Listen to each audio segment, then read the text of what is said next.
before. Sam was just starting to score at the other end, and I think the score was 40 for 2. I've taken a few notes here, so you can probably just see me having a little look just to get the tail right. But then me and Sam managed to put 80 odd on for the next wicket.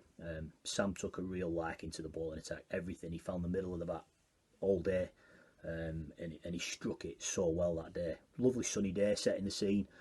Packed Preston Hall Road, really good, brilliant atmosphere, and just a really good game to be part of. It's great to play in a cup final. Well, I love it, absolutely love it.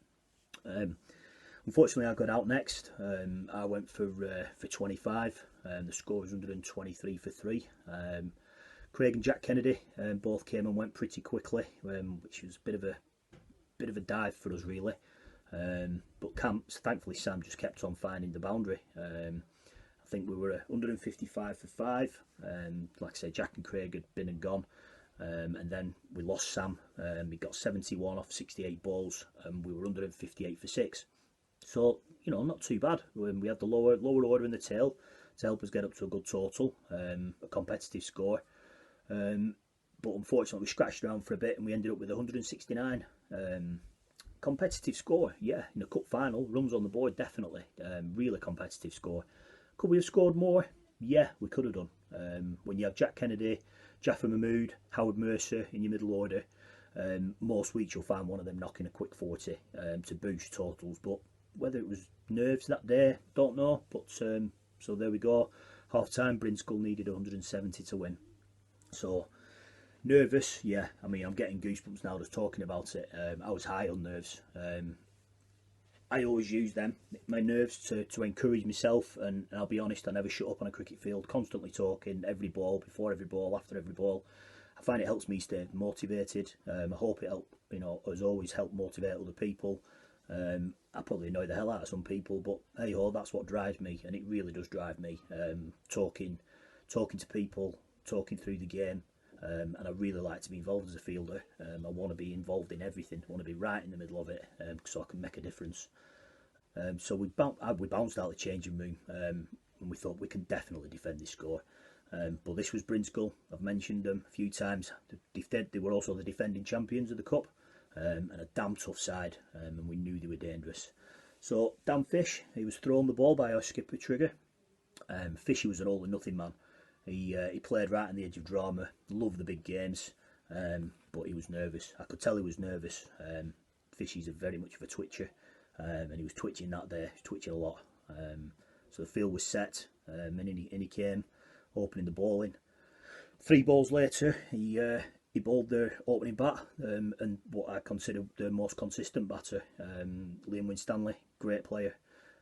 So that was it. What a great start we were off to. We were bouncing. The adrenaline was high. The atmosphere was up. And we were on it. We were in the game. Jimmy Cuff was throwing the ball at the other end. Jimmy, fiery character. Anyone who knows him, match winner at that level. Absolutely tremendous. When he got it right, it was unplayable. Completely unplayable. And the next period of play, it was kind of steady, blow for blow really. I knew we had Ince, Mr. Consistency again. Unbelievable career, to say that I don't think I've ever known him ever be trained at a ball. He's one of the best bowlers I've ever seen and ever faced at amateur level. We had Ince, Mercer and Jaffa still to come. All could bowl with 10 overs allocation for a cup match, and we had Sam as well, who could turn his arm over. He was no dummy as a 6th bowler. So I was relatively calm-ish,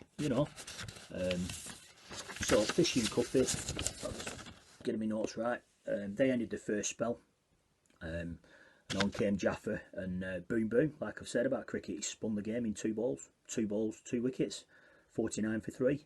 That soon became 54 for 4, but Brinskull were never beat, and they pushed the ball around and getting to 81 for 5, it says here on my notes, and then 95 for 6. Jaffa really got stuck in, and he got ended with 4 wickets, to be honest. He finished with 4 for 24 that day, along with Merce and Ince.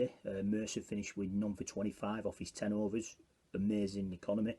And Ince got 1 for 33 off his 10 overs again. Superb economy, kept the game so tight, and we were always digging in.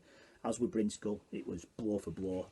And as to be expected, they came back at us. They got a decent partnership going. You grow the partnership in cricket, and they started slowly growing it. Like I said, they had the know-how, they had the guile, they had the grit, but we were in it, and we weren't giving up on this one. We had a hold of it, 95 for 6. But they started getting closer and closer to that total. As a fielding side, you can get within, the batting side can get within 40, and you think that they're going to win it, but they think they're miles away still when they've only got 4 wickets in hand. So it's, it's how it's your perspective on the day. And they did have plenty of time, to be honest, and no manner of shouting from me or tight bowling from Incy and Mercer. We just couldn't break it up. Till, of course, for me, Jimmy throwing the ball again. And like I said, for me, this was the match-winning spell. He came on and he simply was unplayable. And bang, he got his wicket, 143 for 7. We got the breakthrough. That seemed to put the pressure right back on Brinskull. Their in batter just wasn't sure, became very unsure of himself. And Jaffa was at the other end, and he cleaned him up, bowled him.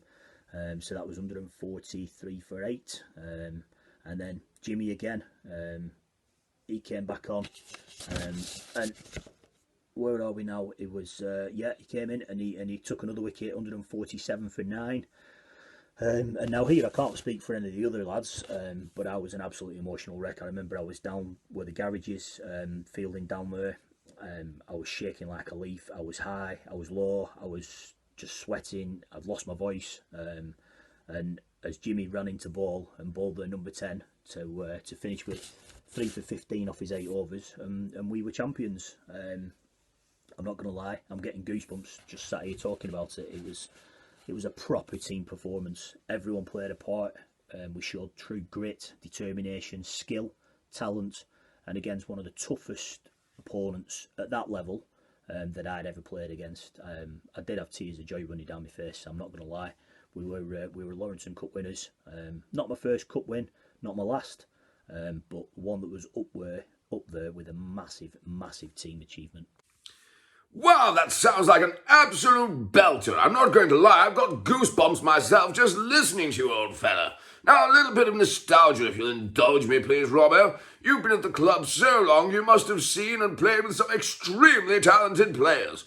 If you could bat one more innings with any player, past or present, who would it be and why? Obviously not myself.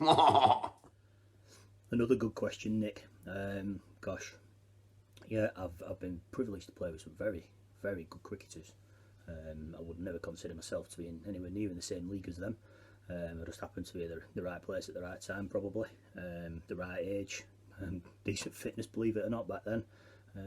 Decent pair of hands, good fielders. So I did play quite a number of years in the senior team, certainly alongside our ex-professional Naeem Ashraf, who for seven years, I think it was, several years anyway, won many leagues, league and cup doubles often. I played no part in winning any of the games, don't get me wrong, but I was I was on the side watching and batted with him often. But who would I like to bat with, past or present? I remember batting with Gary Bolton a few times. He just made it look effortless and just talked the game easy. Unbelievable player.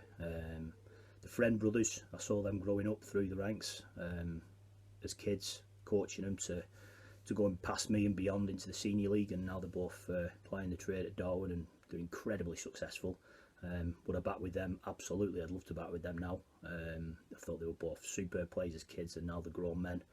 Men in their own right, and I think it'd be probably very good to bat with them and watch that a bit more close up. But I think the guy that I probably would like to go back and bat with is my dad.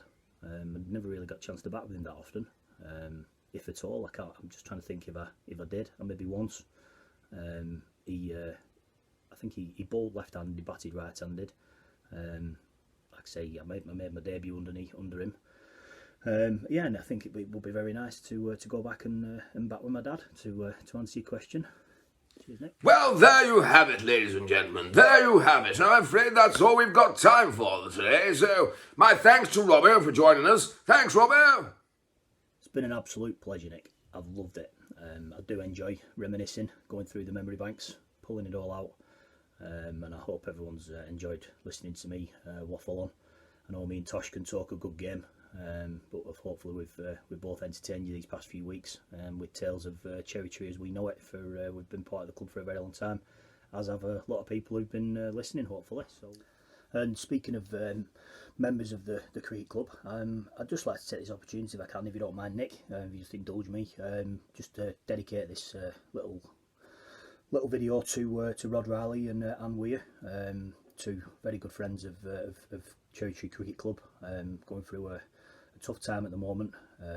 Rod's been very poorly. He's just coming home from hospital any time now. So I'd just like to dedicate this to them, send lots of love to them. I don't know if they're going to be able to watch this. I'll hopefully send Anne a message later on, but if they do watch this, just to let you know, Rod, Anne, that Cherry Tree Cricket Club send all the love. We're all thinking of you and praying for you. Okay. Thanks again, guys. Thanks, Nick. Stay safe, everyone. Bye for now. So it's farewell from him and TTFN from me. Join me again next week when I'll be joined by another Cherry legend for a walk down Chemory Lane. Until then, catch you on the slip side.